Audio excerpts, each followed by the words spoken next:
And also, what you're talking about is that relationship and having genuine friends, as we said before. That shit's just not an everyday thing. Having people who's genuinely happy for you and you genuinely happy for them. Real friends are not or happy. Are rare. I swear to God, you've known each other since kindergarten. I mean, a lot of my friends I've been cool with for over a decade, but I can only name 4 of them that I can, and I think that's why me and you have like kept our friendship so long and why it's worked so well, because like I can call you about a variety of different topics. It's not just like, oh, like I'm dating this dude and this happened, or I can call you and be like, hey, how could I scale niplets, or what's your idea for a sponsor for an event, or this is going on with my family and my mom, how can I approach this better, or can I get an outside perspective because my mind's not working because I'm in it. You know what I mean? Like there's been a lot of times where we've talked about pretty much everything. I've known you my whole life since kindergarten, at least from what I can remember. Yeah, facts. Yeah. So it's like adding value in that space is definitely important. And for me, I feel like having the Artist Talk community, like I have to add value in a spectrum of different ways. Artist Talks works with all different artists, all mediums. So I might have somebody come to me and be like, oh, how can I mix and master this track? Or who can I reach out to for content? Or how do I get a grant?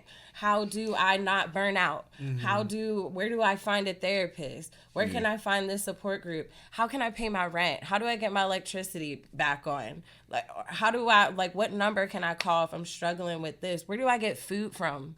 I don't have no money. I haven't sold any art. I have to be valuable in all of those spaces. So like giving so much of that, I don't expect everybody to be able to give back in all of the ways that I can put forth. But I keep the people close to me that add value to my life in multiple ways. So that's facts.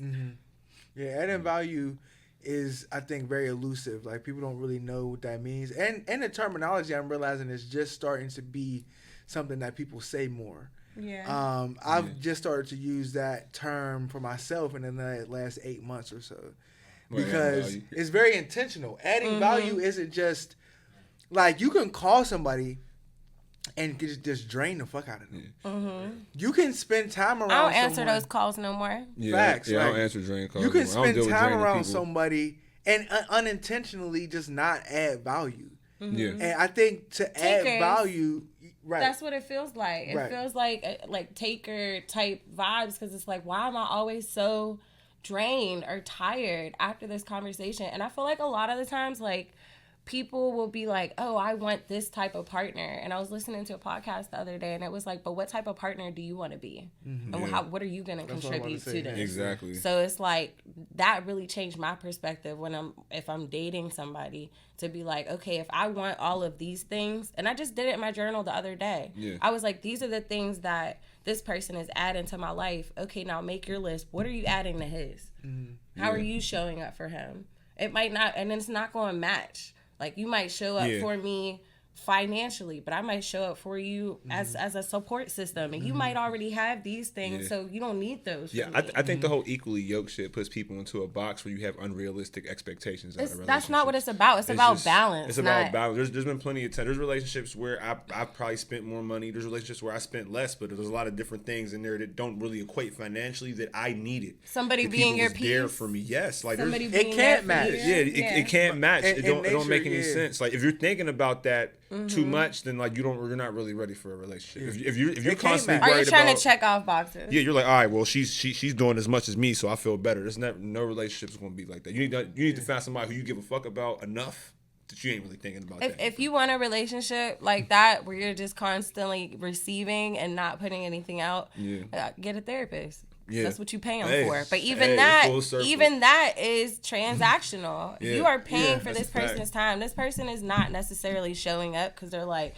oh, I'm Team Sydney. Like, I'm here to save you. No, I'm paying you this amount of money an hour for you to show up and for you to help me do this work together. But if you're not paying somebody to show up, then what are you giving back to them? Yeah.